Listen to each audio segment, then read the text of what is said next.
할렐루야. 우리 앞뒤 옆에 계신 분들과 인사를 나누겠습니다. 축복합니다. 당신은 귀한 분이십니다. 이렇게 인사해 보겠습니다. 여러분, 서울에서 부산까지 가장 빠르게 가는 방법이 뭔지 아십니까? 어떻게 가면 가장 빨리 갈 수 있을까요? 비행기요? 네, 비행기를 타고 가면 빠를 수 있겠죠? KTX 빠를 수 있겠죠? 근데 제가 원하는 정답은 아닙니다. 뭘까요? 사랑하는 사람과 같이 가는 겁니다. 사랑하는 사람과 가면요, 아무리 교통편이 불편해도요, 아무리 그 거리가 멀어도요, 그 거리가 어떻게 해요? 짧게 느껴진다는 겁니다. 3년 전에 토론토 대학의 핑동 교수는 사랑하는 사람과 함께 데이트하다가 보면 하루가 짧게 느껴지는데 그것이 과연 사실일까? 이런 궁금증이 생겨서 이것을 검증하는 실험을 했습니다. 핑동 교수는 매력적인 사람과 함께 있을 때 시간이 얼마나 빨리 가는지 검증하기 위해서 남녀 학생 32명씩을 모집했습니다. 그리고 1대1로 8분간 대화를 하게 했습니다. 그렇게 대화가 끝난 후 참가자들에게 대화를 얼마나 한 것 같은지, 대화가 얼마나 재미있었는지, 어떤 이야기를 했는지, 상대가 매력적이었는지 등의 이런 질문들을 했습니다. 그 결과 참가자들은 상대가 매력적이었을 때는 그렇지 않을 때보다 대화 시간이 무려 3분이나 더 짧게 느껴졌다고 합니다. 그 이유는 매력적인 사람과 이야기할 때 대화에 좀 더 집중하게 되고 어떤 일에 몰입하면 시간이 빨리 간다고 느끼기 때문이라는 것이었습니다. 반대로 상대가 매력적이지 않으면 똑같은 시간임에도 불구하고 어떻습니까? 시간이 더 길고 지루하게 느껴진다는 거죠. 여러분, 예전에 영화 중에 반지의 제왕이라는 그런 영화가 있었습니다. 저도 이 영화를 봤습니다. 그런데 이 영화의 러닝타임이요, 무려 263분입니다. 영화 한 편을 4시간이 넘게 본다는 것이 결코 쉬운 것은 아닙니다. 그런데 영화를 좋아하는 사람들은 그 4시간이 넘는 시간은 어떻습니까? 짧게 느껴져요. 반면에 이 판타지 영화를 좋아하지 않는 사람들은 어떻습니까? 그 4시간이요? 미치죠. 들썩들썩 하고요. 허리를 폈다, 굽었다 폈다 하고요. 아마 이 4시간이 8시간처럼 느껴진다는 겁니다. 이처럼 내가 관심 있고 좋아하는 것을 할 때는 시간이 짧게 느껴지지만 불편하고 힘든 일을 할 때는 시간이 길고 지루하게 느껴진다는 거죠. 여러분, 신앙생활 할 때 기도 시간과 예배 시간이 여러분들에게는 어떻게 느껴지십니까? 어떤 분들은요, 하루에 기도를 3시간, 4시간 하는데 그 시간이 너무 짧게 느껴집니다. 얼마나 그 시간이 빨리 지나가는지 모릅니다 라고 말씀하시는 그런 분이 있는가 하면 어떤 분은요, 1시간이 죽다 살아났습니다. 몸부림치는 그런 분들도 계세요. 똑같은 예배를 드리면서도 어떤 분들은 초롱초롱한 눈으로 예배 시간에 집중하시는 그런 분들이 계신가 하면 어떤 분들은 언제 끝나나? 저 목사님 말씀이 도대체 언제 끝나나? 그러면서 어쩔 줄 몰라 하시는 그런 분들도 계시다라는 거죠. 여러분들은 주님과 함께 하는 시간이 어떻게 느껴지십니까? 오늘 본문 이사야는 6절에 이렇게 말씀하고 있습니다. 너희는 여호와를 만날 만한 때에 찾으라, 가까이 계실 때 그를 부르라 라고 말씀하고 있습니다. 여러분, 우리 주님이 멀게만 느껴지십니까? 아니면 아주 가까이에서 친밀하게 느껴지십니까? 주님과의 만남의 시간이 짧게 느껴지십니까? 아니면 지루하게 느껴지십니까? 이사야는 지금 예배를 드리면서 멀게만 느껴지는 하나님과 친밀함을 느끼지 못하는 남유다 백성들을 향해서 여호와를 만날 만한 때에 찾고 가까이 계실 때에 그를 부르라고 이렇게 말씀하고 있는 것입니다. 여러분, 이사야의 이 고백과 외침이 당시 유대 백성들을 향한 외침만은 아닙니다. 오늘을 살아가는 우리 기독교인들에게도 던져지는 메시지이다라는 거죠. 여러분, 우리 그리스도인들은 나의 인생을 예수님과 함께 하기로 마음먹은 사람들입니다. 나의 인생을 주님의 뜻에 맞추기로 결정한 사람들입니다. 그러면 우리는 그 하나님과 친밀한 교제를 나누거나 주님과 동행하는 삶을 살아가야 한다는 거죠. 주님을 만날 만한 때에 찾고 가까이 계실 때 날마다 부르짖는 간구의 인생을 살아가야 한다라는 것입니다. 그렇다면 과연 나는 지금 주님과 멀어진 삶을 살아가고 있는가? 아니면 가까이서 주님을 부르며 동행하는 삶을 살아가고 있는지를 점검해 보아야 할 필요가 있다는 것입니다.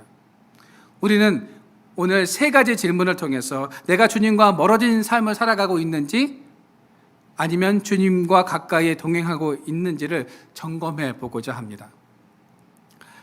첫째로 나는 주님과 멀어진 제자인가 아니면 가까운 제자인가?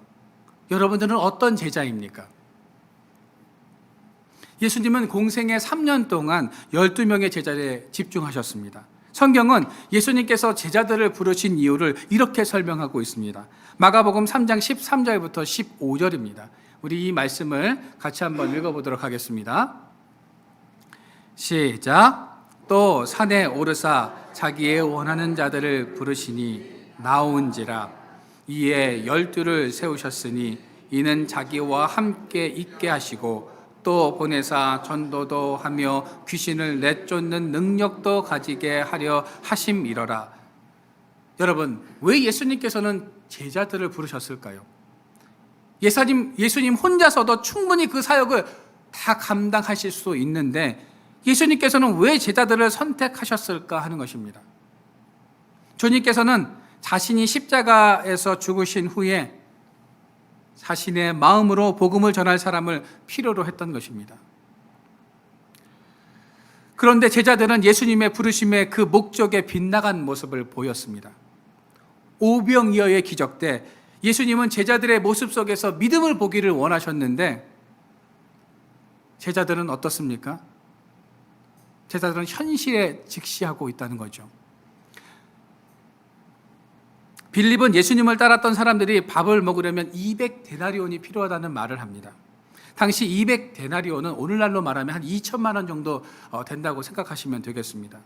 하지만 주님은 제자들이 현실이 아닌 하늘을 직시하기를 원하셨다는 거죠.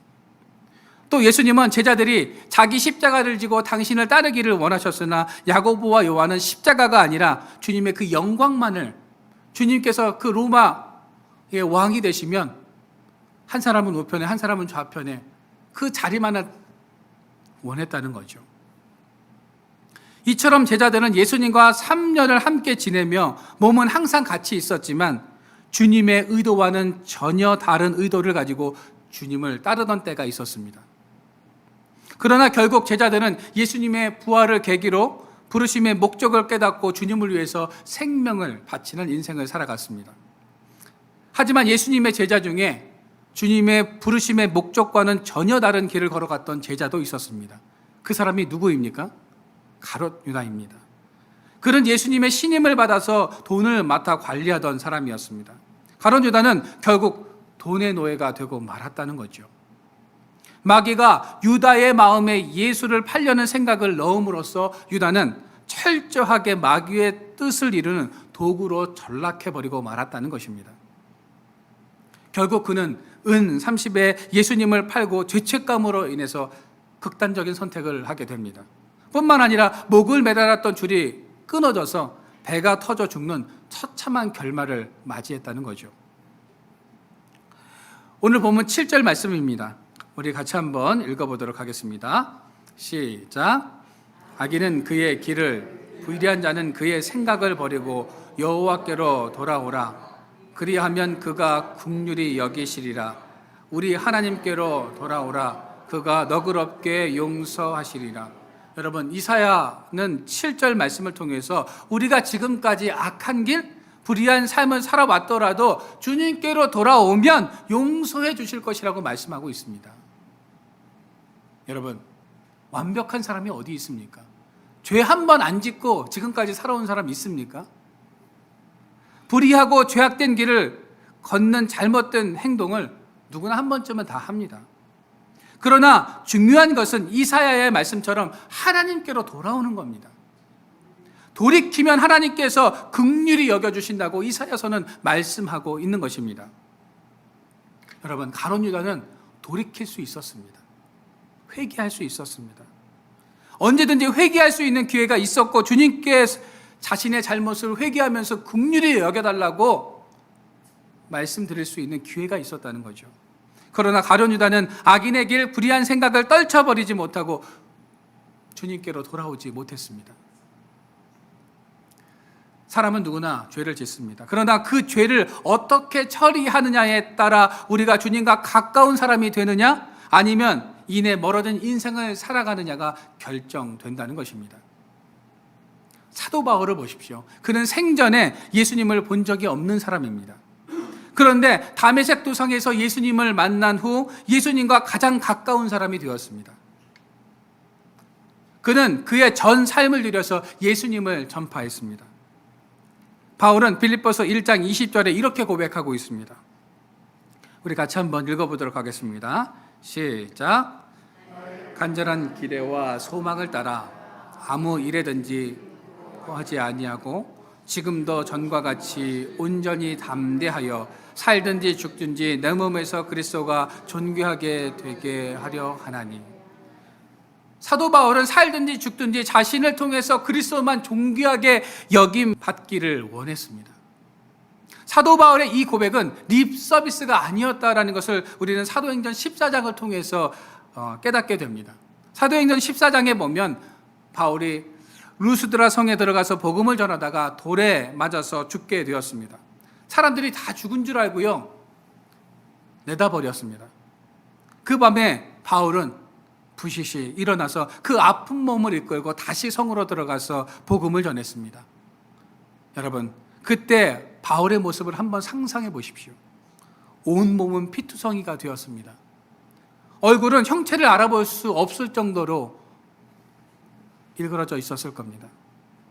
있는 힘껏 던지는 사람들의 돌을 맞았으니 사도 바울의 몸은 성한 것이 없었을 것이고 몸을 움직일 때마다 얼마나 큰 고통이 느껴졌겠습니까? 그 고통 우리가 상상이나 할 수 있을까요?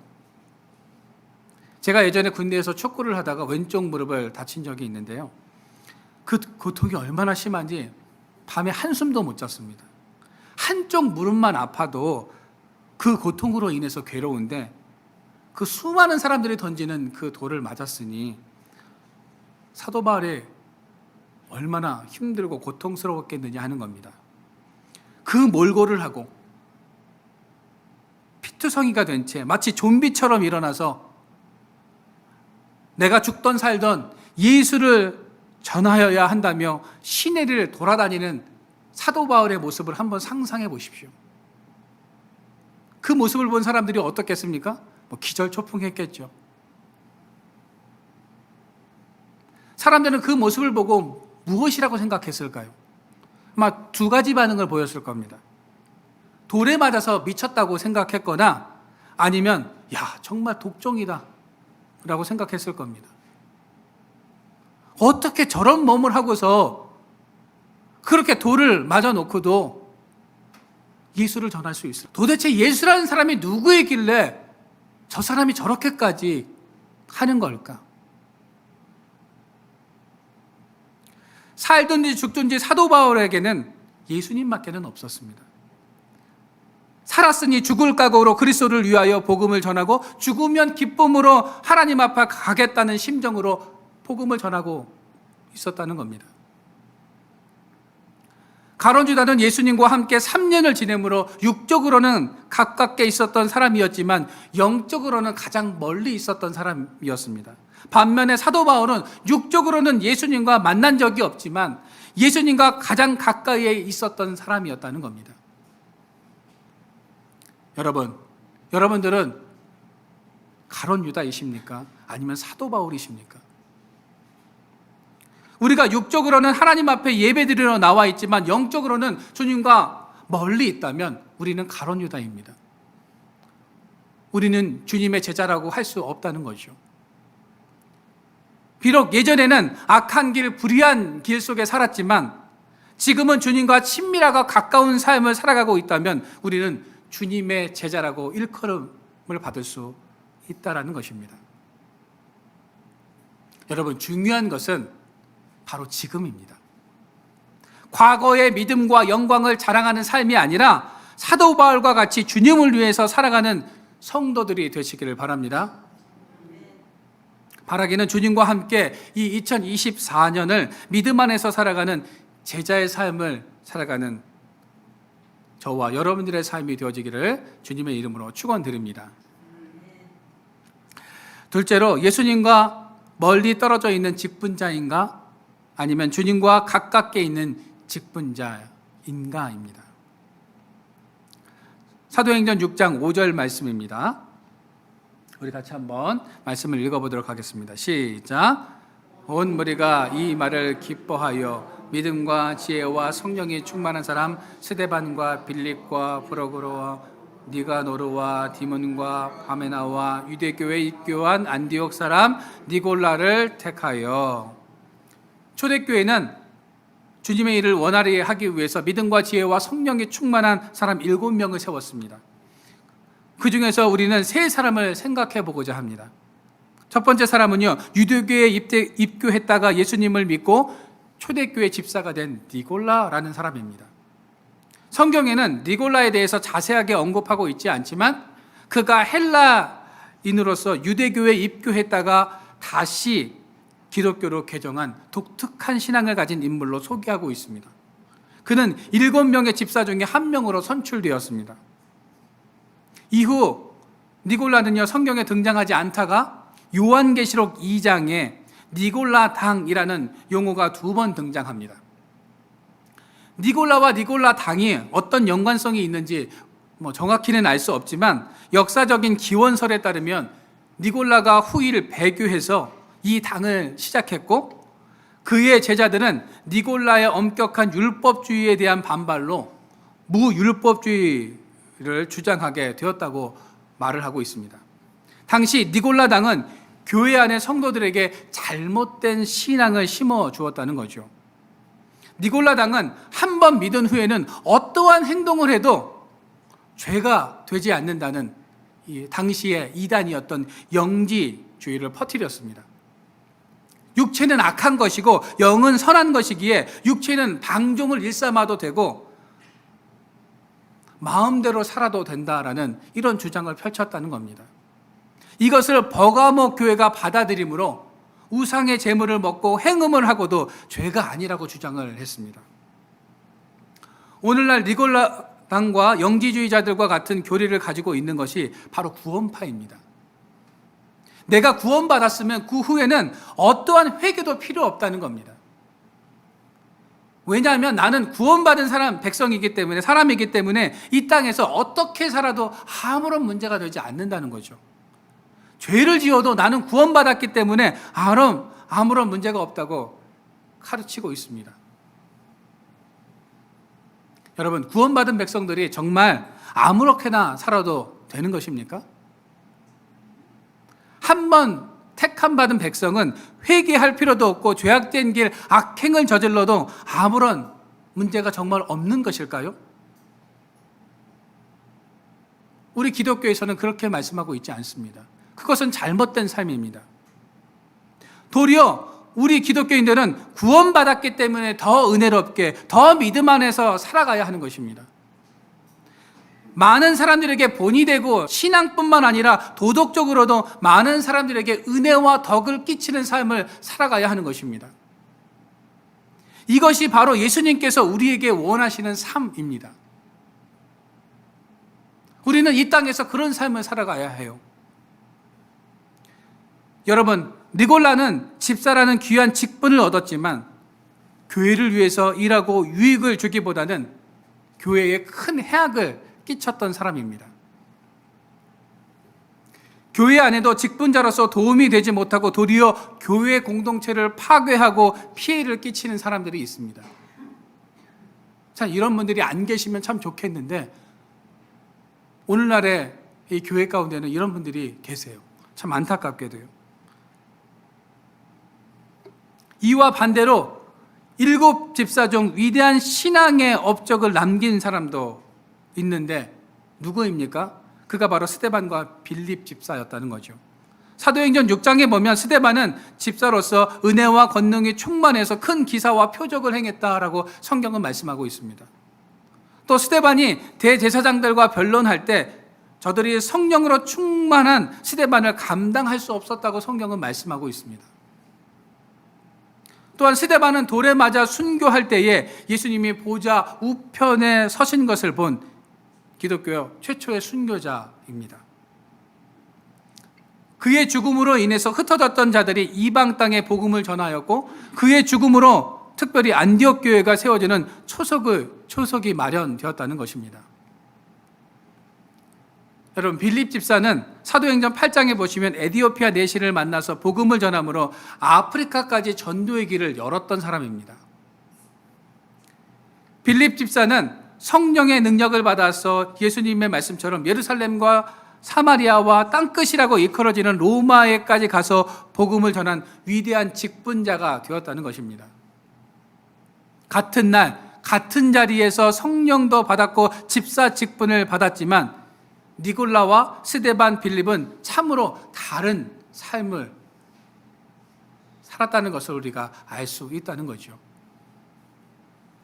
한 사람은 교회에 해악을 끼쳤고 나머지 2사람은 최초의 순교자와 이방인의 전도자라는 이름을 얻게 되었다는 것입니다. 여러분, 하나님께서 우리에게 직분을 주신 이유가 분명히 있습니다. 그렇죠? 목회자로, 장로, 권사, 집사, 성도 등 교회에는 많은 직분들이 있습니다. 그 직분에 맞게 우리는 신앙생활을 해야 한다는 거죠. 여기서 우리가 오해하지 말았으면 하는 것이 있습니다. 교회 안에서의 직분은 사회에서 말하는 어떤 계급적인 관계를 말하는 것이 아닙니다. 사회에서는요, 수직적인 관계를 통해서 서열과 계급이 나누어집니다. 그러나 교회 안에서의 직분은 맡겨진 역할에 따라서 차이가 있을 뿐 사회처럼 서열과 계급으로 오해해서 자꾸만 올라가려고 하는 경향이 있다는 겁니다. 여러분, 달란트 비율을 잘 알고 계시죠? 5달란트, 2달란트, 1달란트 받은 종들이 나옵니다. 우리는 이 달란트 비율을 보면서 불평등하다고 주장을 합니다. 왜 하나님께서는 어떤 사람에게는 5달란트를 주고 어떤 사람에게는 왜 한 달란트를 주느냐며 이거 차별이고 불평등 아닙니까? 라고 생각해 볼 법합니다. 그러나 우리가 한 가지 기억해야 할 것이 있다는 거죠. 하나님께서 우리에게 5달란트를 주셨으면 우리는 몇 달란트를 남겨야 합니까? 5달란트를 남겨야 합니다. 이 말이 무슨 말이냐 하면 우리가 받은 만큼 이윤을 남겨야 한다는 것이고 그 책임을 주님께서 우리에게 물으신다는 것입니다. 만약 내가 5달란트 받았는데 그만큼의 이윤을 남기지 못하면 우리가 하나님 앞에 섰을 때 책망을 받는다는 거죠. 그래서 무조건 많이 받았다고 다 좋아할 필요도 없고요, 적게 받았다고 낙심할 필요도 없다는 겁니다. 2024년 새해 나에게 맡겨진 직분을 우리는 어떻게 감당해야 할까요? 내가 교회 안에서 악영향을 끼치고 주변 사람들에게 유익을 끼치지 못하는 니골라인지, 아니면 교회에 유익이 되고 하나님과 주변 사람들을 기쁘게 하는 스데반과 빌립인지, 우리가 지금 어떤 신앙의 자리와 위치에 서 있는지를 돌아보시기를 바랍니다. 지금까지 내가 니골라와 같은 그런 삶을 살았다면 주님께로 다시 돌아오십시오. 주님께서는 우리를 긍휼히 여겨주십니다. 우리를 불쌍히 여겨주십니다. 오늘도 내가 교회에서, 가정에서, 사회에서 주변 사람들에게 어떤 신앙이었는지를 다시 한번 점검해보고 그 직분에 합당한 삶을 살아가는 저와 여러분들의 삶이 되어지기를 축원합니다. 세 번째로, 예수님의 뜻과 멀리 떨어져 있는 교회인가, 아니면 예수님과 늘 함께하는 교회인가 하는 것입니다. 요한계시록 2장과 3장에는요, 소아시아의 7교회에 대한 예수님의 평가와 경고의 말씀이 기록되어 있습니다. 물론 당시에 7교회만 있었던 것은 아닙니다. 예수님은 그 중에 대표적인 교회 7교회를 들어서 각 시대의 성도와 교회들을 책망하고 교훈하셨습니다. 이 지상에 수많은 교회가 있지만 모든 교회가 다 다릅니다. 어떤 교회는 예수님께 아낌없이 칭찬받을 만한 일을 하는 그런 교회들도 있지만 첫사랑을 잃어버리고 싸늘하게 식어져 버린 교회들도 있다는 거죠. 또한 어떤 교회는 안타까움을 자아내는 그런 교회들도 있습니다. 요한계시록에 나와 있는 교회들은 예수님께 칭찬 없이 책망만 받은 교회도 있고요, 책망 없이 칭찬만 받은 교회도 있다는 겁니다. 그러면 성령을 멀리하여 책망받은 교회는 어떤 교회이고 성령과 함께함으로 칭찬받는 교회는 어떤 교회였을까요? 요한계시록 3장 1절 말씀입니다. 우리 같이 다시 한번 읽어보도록 하겠습니다. 시작. 사대 교회의 사자에게 편지하라. 하나님의 7영과 7별을 가진 이가 이르시되 내가 내 행위를 아노니 내가 다 하는 이름은 가졌으나 죽은 자로다. 여러분, 사대교회는 어떤 교회였습니까? 책망받은 교회였다는 거죠. 책망받은 교회의 특징은요, 스스로는 살아있다고 하지만 예수님이 볼 때는 죽은 교회입니다. 사대라는 도시는 현재 터키입니다. 옛날 루디아라라는 나라의 수도였고 염직업과 양털업 그리고 사금이 많이 발견되어서 아주 풍요롭고 화려한 도시였습니다. 이런 도시에 교회가 세워졌다는 거죠. 이 풍요로운 도시에 세워진 교회는요, 핍박도 없었고 이단의 위협도 없었습니다. 가장 이상적인 환경에서 평안하고 풍요롭게 살아가던 교회였습니다. 그런데 주님은 이 교회를 향해서 죽은 교회라고 경고하고 있습니다. 이름은 살아있고 과거에는 명성이 자자한 교회였지만 지금은 죽은 교회라는 겁니다. 여러분, 오늘날 과거의 명성과 영광만을 자랑하는 교회들이 있지요. 역사와 전통만을 자랑하는 그런 교회들이 있다는 겁니다. 그런 교회들, 그 역사와 전통만을 자랑하는 교회는 죽은 교회라는 겁니다. 그렇다고 오랜 교회가 모두 다 그렇다는 것은 아닙니다. 오해하지 않으셨으면 좋겠습니다. 주님은 이 사대 교회를 향해 내 행위가 온전한 것이 없다라고 이렇게 지적하고 계십니다. 무슨 말씀입니까? 겉으로는요, 신앙생활을 잘하는 것 같지만 그 중심에는 하나님이 없다는 겁니다. 예배 드리는 행위는 있지만 그 예배가 하나님께 드리는 것도 아니며 아무런 기대와 감동도 없다는 거죠. 그냥 몸뚱이만 여기 나와 있을 뿐 생각과 모든 것들은 다 딴 데가 있습니다. 하나님 앞에 집중하지 못하고 하나님께서 주시는 그 말씀의 은혜와 감동과 감격이 있어야 되는데 그런 거 하나 없이 그냥 이 자리에서 예배만 드리는 그런 성도, 그런 교회, 죽은 교회라는 겁니다. 마치 시체처럼 형체는 있지만 그 중심은 부패하였음을 지적하고 있는 것입니다. 여러분, 시체의 3가지 특징이 뭔지 아십니까? 첫째는 생동감이 없습니다. 반응도 없고 감격도 없고 행동도 없죠. 두 번째는요, 성장이 없습니다. 시간이 지나면 성장해야 되는데 시간이 지날수록 줄어들고 작아지는 겁니다. 셋째요, 어떠한 영향력도 미치지 못한다는 겁니다. 여러분, 사대교회는 그럴싸해 보였지만 그 속이 비어 있었고 생동감이 없었고 경건의 능력도 없었고 점점 줄어들 뿐만 아니라 주변에 어떤 선한 영향력도 끼치지 못했다는 겁니다. 저는 우리 한국교회와 우리 올리브나무교회가 이런 사대교회와 같은 교회가 되어지지 않기를 바랍니다. 모든 교회가 그 지역 분들에게 선한 영향력을 끼치고 본이 되는 그런 삶을 살았으면 좋겠습니다. 그러면 예수님께 칭찬받은 교회는 어떤 교회였을까요? 바로 빌라델비아 교회입니다. 주님은 어떤 이유 때문에 이 빌라델비아 교회를 칭찬하셨을까요? 요한계시록 3장 8절입니다. 우리가 공동 번역으로 이 부분을 한번 좀 읽어보도록 하겠습니다. 같이 읽겠습니다. 시작. 나는 내가 한 일을 잘 알고 있다. 내 힘은 비록 미약하지만 너는 내 말을 잘 지켰으며 나를 모른다고 부인한 일이 없다. 그러므로 나는 이제 너를 위해서 문을 열어놓았다. 그리고 아무도 그 문을 닫을 수 없다. 빌라델비아 교회는 작은 능력을 가지고 있으면서도 주님의 말을 잘 지켰고 주님을 모른다고 부인하지 않았다는 겁니다. 그 환난과 핍박 속에서도요, 나는 주님을 믿는 사람입니다라고 분명히 자신의 정체성을 드러냈다는 거죠. 그래서 어떤 복을 받게 되었습니까?